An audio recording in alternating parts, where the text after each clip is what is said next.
एक बार फिर से स्वागत है आप सभी का जॉब ढूंढो में राजस्थान कर्मचारी चयन बोर्ड जयपुर की तरफ से यहाँ पे जो है विज्ञापन या फिर जिसे हम कहें नोटिफिकेशन निकाला है। राष्ट्रीय स्वास्थ्य मिशन एवं राजस्थान मेडिकल एजुकेशन सोसाइटी के विभिन्न सर्वोगों के लिए इसी संविदा पे बेस रहने वाली है। इसी को लेकर हम जो है बात करने वाले हैं। यहाँ पे कुल कितने पदों के लिए नोटिफिकेशन निकाला गया था। यहाँ पे सबसे पहले बात करें संविदा सामुदायिक स्वास्थ्य अधिकारी CHO की, तो यहाँ पे जो है कुल मिला के 2634 पदों के लिए नोटिफिकेशन निकाला गया है। संविदा नर्स की बात करें तो 1941 पदों के लिए नोटिफिकेशन है। संविदा खंड कार्यक्रम अधिकारी की बात करें तो 53 पदों के लिए नोटिफिकेशन है। संविदा डाटा एंट्री ऑपरेटर की बात करें तो 177 पदों के लिए नोटिफिकेशन है। संविदा कार्यक्रम सहायक एवं कनिष्ठ कार्यक्रम सहायक की बात करें तो 146 पदों के लिए नोटिफिकेशन है। संविदा लेखा सहायक की बात करें तो 272 पदों के लिए नोटिफिकेशन है। संविदा फार्मा सहायक की बात करें तो 499 पदों के लिए नोटिफिकेशन है। संविदा सेक्टर स्वास्थ्य पर्यवेक्षक की बात करें तो 565 पदों के लिए नोटिफिकेशन है। संविदा सामाजिक कार्यकर्ता की बात करें तो 72 पदों के लिए।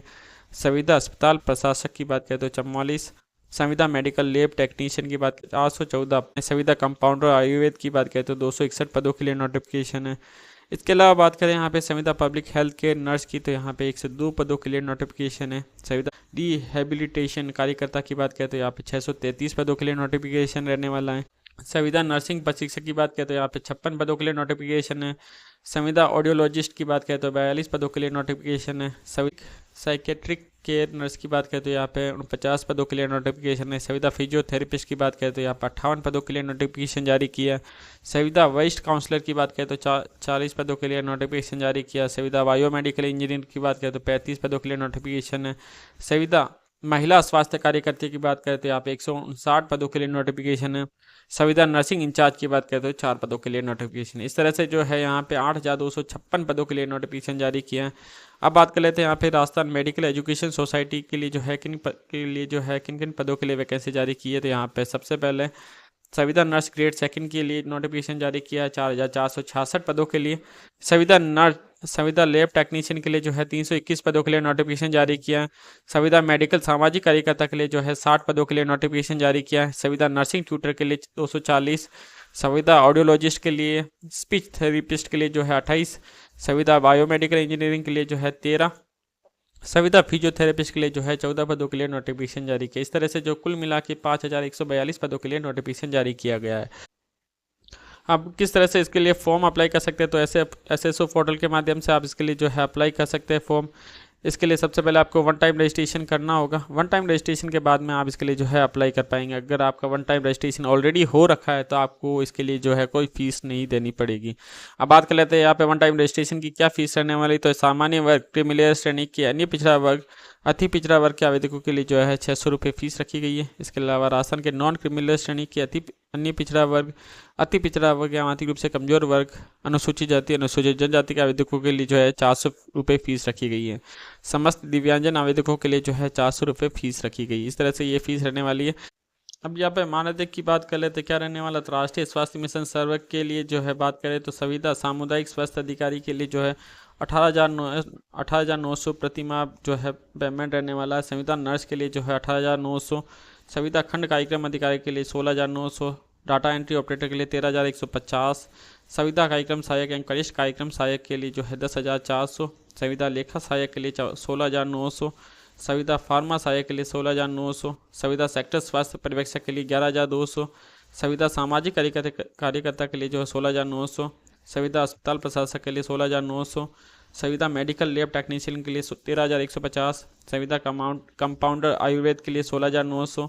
संविदा पब्लिक हेल्थ केयर नर्स के लिए 18,900। संविदा रिहेबिलिटेशन कार्यकर्ता के लिए 13,150। संविदा नर्सिंग प्रशिक्षक के लिए जो है 22,150 प्रति माह। संविदा ऑडियोलॉजिस्ट के लिए 18,900। संविदा साइकेट्रिक केयर नर्स के लिए 18,900। संविदा फिजियोथेरेपिस्ट सहायक के लिए 18,900। संविदा वरिष्ठ काउंसलर के लिए 16,900। संविदा बायोमेडिकल इंजीनियरिंग के लिए 16,900। संविदा महिला स्वास्थ्य कार्यकर्ता के लिए 13,150। संविदा नर्सिंग इंचार्ज के लिए 18,900 रुपये जो है प्रति माह रहने वाला पेमेंट। अब बात कर लेते हैं राजस्थान मेडिकल एजुकेशन सोसाइटी सर्वे के लिए क्या जो है मानदेय रहने वाला। तो यहाँ पे संविदा नर्स ग्रेड सेकंड के लिए 18,900, संविदा लैब टेक्नीशियन के लिए 13,150, संविदा मेडिकल सामाजिक कार्यकर्ता के लिए 16,900, संविदा नर्सिंग ट्यूटर के लिए 22,150, संविदा ऑडियोलॉजिस्ट के लिए 18,900, संविदा मेडिकल इंजीनियरिंग के लिए 16,900, संविदा फिजियोथेरेपिस्ट के लिए 18,900 रुपये प्रतिमाह मानदेय रहने वाला है। अब यहाँ पे शैक्षणिक योग्यता की भी जो है हम बात कर लेते हैं।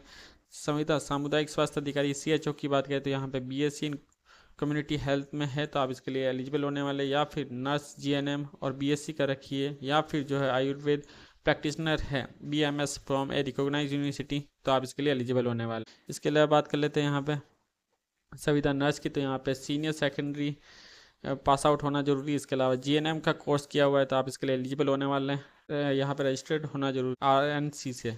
संविदा खंड कार्यक्रम अधिकारी की बात करें तो master of business administration MBA किया है, या फिर PG डिप्लोमा है मैनेजमेंट से तो आप इसके लिए एलिजिबल होने वाले, या फिर master degree in social work, यहाँ पे जो है मास्टर डिग्री है सोशल वर्क में तो आप इसके लिए एलिजिबल होने वाले। इसके अलावा मास्टर ऑफ पब्लिक हेल्थ, यहाँ पे पब्लिक हेल्थ से मास्टर की डिग्री ली है तो आप इसके लिए एलिजिबल होने वाले हैं, या फिर जो है PG degree in rural development में है तो आप इसके लिए एलिजिबल होने वाले। इसके अलावा PG degree in food and nutrition and sociology से है तो भी आप इसके लिए एलिजिबल होने वाले हैं। इसके अलावा यहाँ पे PG degree in health management and health administration से है तो भी आप इसके लिए एलिजिबल होने वाले हैं। RCIT का कोर्स या फिर PGDCA से कोर्स कर रखा है तो आप इसके लिए एलिजिबल होंगे। आपको इसके लिए जो है RCIT का कोर्स होना जरूरी है। आगे बात कर लेते हैं यहाँ पे संविदा डाटा एंट्री ऑपरेटर की। तो यहाँ पे ग्रेजुएट होना जरूरी है, 1 year diploma in PGDCA, post graduate diploma in computer application L level, B level, DOESCC, department of electronics acceleration of computer class certificate in computer application. और इसके साथ में जो है टाइपिंग स्पीड होनी चाहिए 35 वर्ड पर मिनट हिंदी और इंग्लिश में तो आप इसके लिए यहाँ पे जो है एलिजिबल होंगे। संविदा कार्यक्रम सहायक की बात करते हैं, यहाँ पे ग्रेजुएट होना जरूरी है, 1 ईयर का डिप्लोमा है कंप्यूटर एप्लीकेशन में O या A लेवल का तो आप इसके लिए एलिजिबल होने वाले हैं। इसके अलावा यहाँ पे एक्सपीरियंस भी मांगा गया है, यहाँ पे मिनिमम एक्सपीरियंस ऑफ 2 ईयर 2 साल का एक्सपीरियंस होना चाहिए। टाइपिंग स्पीड जो है 35 वर्ड पर मिनट होनी चाहिए इंग्लिश और हिंदी के लिए। यहाँ पे बात करें संविदा लेखा सहायक की तो ग्रेजुएट है कॉमर्स से या chartered accountant computer company secretary CS enter from a university institution stabilise by law in India, 2 साल का एक्सपीरियंस यहाँ पे भी जो है मांगा गया है। संविदा फार्मा सहायक की बात करें तो डिप्लोमा डिग्री इन फार्मेसी से है तो आप इसके लिए एलिजिबल होने वाले हैं। संविदा सेक्टर स्वास्थ्य पर्यवेक्षक की बात करें तो ग्रेजुएट डिग्री होनी चाहिए किसी में भी। इसके अलावा RCIT का कोर्स होना जरूरी है। मिनिमम एक्सपीरियंस यहाँ पे भी जो है 1 ईयर का मांगा गया है। आगे बात कर लेते हैं यहाँ पे संविदा सामाजिक कार्यकर्ता की तो PG in psychology, master degree in social work में है तो आप इसके लिए एलिजिबल होने वाले। इसके अलावा यहाँ पे पोस्ट ग्रेजुएट डिग्री है सोशोलॉजी या फिर पब्लिक एडमिनिस्ट्रेशन तब भी आप इसके लिए एलिजिबल होने वाले हैं। इसके अलावा यहाँ पे पोस्ट ग्रेजुएट डिग्री है डिप्लोमा इन रूरल डेवलपमेंट में तब भी इसके लिए एलिजिबल होंगे। BDS with 1 to 2 year health related course किया हुआ है तो आप इसके लिए एलिजिबल होंगे। Graduate in sociology social work with 2 year in field experience होना यहाँ पे जो है मांगा गया है। संविदा अस्पताल प्रशासक की बात करें तो मास्टर डिग्री होनी चाहिए पब्लिक हेल्थ मास्टर में, public health MPH, post graduate degree होनी चाहिए। PG diploma in health management में कर रखा है या हॉस्पिटल मैनेजमेंट में या हेल्थ एडमिनिस्ट्रेशन हॉस्पिटल एडमिनिस्ट्रेशन में है तो आप इसके लिए एलिजिबल होने वाला है। इसके अलावा MBA कर रखा है या फिर सोशल वर्क में जो है मास्टर डिग्री है तो आप इसके लिए एलिजिबल होने वाले हैं। यहाँ पे 2 ईयर का जो है एक्सपीरियंस मांगा गया है। संविदा मेडिकल लैब टेक्नीशियन की बात करें तो senior secondary in science with biology subject, senior secondary में साइंस से अगर आपके सब्जेक्ट जो है बायोलॉजी रही तो आप इसके लिए एलिजिबल होने वाले हैं। इसके अलावा यहाँ पे diploma in medical lab technician in diploma in blood bank technology यहाँ पे जो है डिप्लोमा होना चाहिए। इसके अलावा यहाँ पे संविदा compounder Ayurveda, diploma in Ayurveda nursing में कर रखा है, BSc है आयुर्वेद नर्सिंग 4 ईयर तो आप इसके लिए एलिजिबल होने वाले हैं। संविदा पब्लिक हेल्थ केयर नर्स से BSc नर्सिंग और its equivalent qualification from institute recognise by state government and registered in RNC। संविदा रिहेबिलिटेशन कार्यकर्ता बैचलर्स ऑफ साइकोथेरेपी में कर रखा है तो आप इसके लिए एलिजिबल होने वाले हैं। 10+2 यहाँ पे क्वालिफिकेशन मांगी गई है। इसके अलावा any one of the following approve qualification from the required institute and should be registered in rehabilitation personal and professional under rehabilitation. संविदा नर्सिंग प्रशिक्षक की बात करें तो BSc नर्सिंग से कर रखी है तो आप इसके लिए एलिजिबल होने वाले हैं। ऑडियोलॉजिस्ट के लिए जो है diploma and bachelors degree audiology and speech language pathology से कर रखी तो आप इसके लिए एलिजिबल होने वाले हैं। संविदा साइकेट्रिक केयर बीएससी नर्सिंग में हैं या फिर डिप्लोमा इन डिग्री है साइकेट्रिक नर्सिंग और equivalent degree in recognised institute. यहाँ पे संविदा फिजियोथेरेपिस्ट सहायक के लिए सेकेंडरी होना जरूरी है। इसके अलावा बैचलर्स ऑफ साइकोथेरेपी में अगर आपने जो है कर रखी है डिग्री तो आप इसके लिए एलिजिबल होंगे। संविदा वेस्ट काउंसलर के लिए बात करें तो यहाँ पे मास्टर डिग्री होनी चाहिए सोशल वर्क में, पीजी सोशियोलॉजी और पब्लिक एडमिनिस्ट्रेशन से है तब भी एलिजिबल होंगे, पीजी साइकोलॉजी से है तब भी एलिजिबल होंगे, यहाँ पे पीजी कर रखी है होम साइंस से तब भी आप इसके लिए एलिजिबल होने वाले हैं। बीएससी यहाँ पे जो है फूड और न्यूट्रिशन में है तब एलिजिबल हो सकते हैं।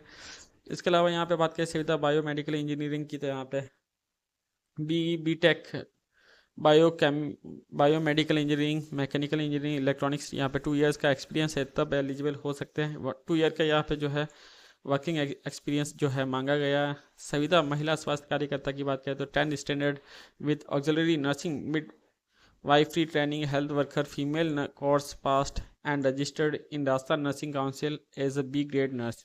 संविदा नर्सिंग इंचार्ज की बात करें तो बीएससी नर्सिंग से है तो आप इसके लिए एलिजिबल होने वाले हैं। हाँ, बात कर लेते हैं यहाँ पे राजस्थान मेडिकल एजुकेशन सोसाइटी की तो यहाँ पे संविदा nurse grade second senior secondary pass out है, जीएनएम का कोर्स कर रखा है तो आप इसके लिए एलिजिबल होंगे। इसके अलावा संविदा लैब टेक्नीशियन की बात करें तो सीनियर सेकेंडरी कर रखी है बायोलॉजी से तो आप इसके लिए एलिजिबल होंगे। डिप्लोमा है अगर आपके पास में मेडिकल लैब टेक्नीशियन का और diploma in blood bank technology का तब भी आप इसके लिए एलिजिबल होंगे।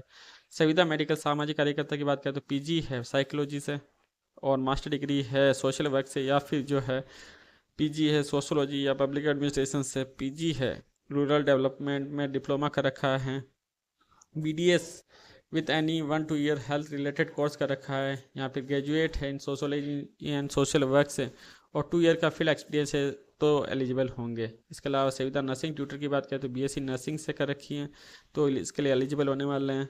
इसके अलावा यहाँ पे संविदा ऑडियोलॉजिस्ट की बात करें तो यहाँ पे डिप्लोमा या फिर बैचलर डिग्री है ऑडियोलॉजी या स्पीच लैंग्वेज पैथोलॉजी में तो आप इसके लिए एलिजिबल होने वाले हैं। संविदा बायोमेडिकल इंजीनियरिंग की बात करें तो यहाँ पे बीटेक है बायोमेडिकल इंजीनियरिंग में या मैकेनिकल इंजीनियरिंग में या इलेक्ट्रॉनिक्स में तो आप इसके लिए एलिजिबल होने वाले हैं। यहाँ पे 2 ईयर का जो है एक्सपीरियंस मांगा गया है। संविदा फिजियोथेरेपिस्ट की बात करें तो यहाँ पे सेकेंडरी अगर आप पास आउट हैं और इसके साथ में आपने जो है डिप्लोमा कर रखा है यहाँ पे फिजियोथेरेपिस्ट में तो आप इसके लिए एलिजिबल होने वाले हैं। ये सारी चीज़ें यहाँ पे मेंशन की गई हैं। आयु की बात कर लेते हैं यहाँ पे तो आवेदक 1 जनवरी 2026 को Rajasthan contractual hiring to civil post 2022 के वर्णित प्रावधानों के अनुसार 21 वर्ष की आयु प्राप्त कर चुका हो, 40 वर्ष का नहीं हुआ हो, वो इसके लिए एलिजिबल होगा। यहाँ पे बात कर लेते हैं यहाँ पे पेंशन की बात करें तो Rajasthan contractual hiring to civil post 2022 के कर्मी को पेंशन का लाभ दे हो। अब एग्जाम कैसे हो सकता है तो यहाँ पे सीबीटी बेस हो सकता है या फिर टीबीटी बेस ओएमआर बेस यहाँ पे जो एग्ज़ाम कंडक्ट करवाए जा सकते हैं 2/6/2025 से लेके 13/6/2025 के बीच में। तो ये सारी जो है इन्फॉर्मेशन थी। उम्मीद है ये इन्फॉर्मेशन आपको अच्छी लगी होगी। ऐसे ही इन्फॉर्मेशन के लिए चैनल से जुड़े रहें।